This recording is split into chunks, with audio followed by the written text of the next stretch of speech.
కానీ మునగాకులో 8 grams fibre ఉంది 100 గ్రాముల మునగాకు తీసుకుంటే. ఇంత ఫైబర్ ఉండటం వల్ల ప్రధాన లాభం తెలుసండి, ఈ ఆహార పదార్థాలు చక్కెరగా మారిన తర్వాత ఈ చక్కెర బ్లడ్లోకి దూకకుండా ఈ ఫైబర్ స్లోగా చక్కెరను పంపిస్తుందట.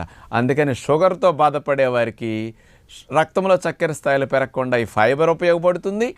మరియు హై ఫైబర్ వల్ల కార్బోహైడ్రేట్స్ కూడా స్పీడ్గా బ్లడ్లోకి వెళ్ళవండి. కొవ్వులు కూడా మీరు తిన్న ఆహారాల్లో నూనెలు, నేతులు ఇట్లాంటి కొవ్వు పదార్థాలు ఉన్నాయనుకోండి, బ్లడ్లోకి వెళ్లకుండా ప్రేగుల్లోనే ఈ కొవ్వులను ఆపేయటం అనేది హై ఫైబర్ మునగాకులో ఉన్నది స్పెషల్గా చేస్తున్నది. అందుకని బరువు పెరగకుండా త్వరగా నిరోధించటానికి, కార్బోహైడ్రేట్స్ త్వరగా ఫ్యాట్ కింద కన్వర్ట్ అవ్వకుండా కంట్రోల్ చేయటానికి మునగాకు భలే పనికొస్తున్నదని స్పష్టంగా తెలియజేశారనమాట. ఈ 2 లాభాలు ఇప్పుడు వరకు మనం తెలుసుకోగలిగాం. 3వ లాభం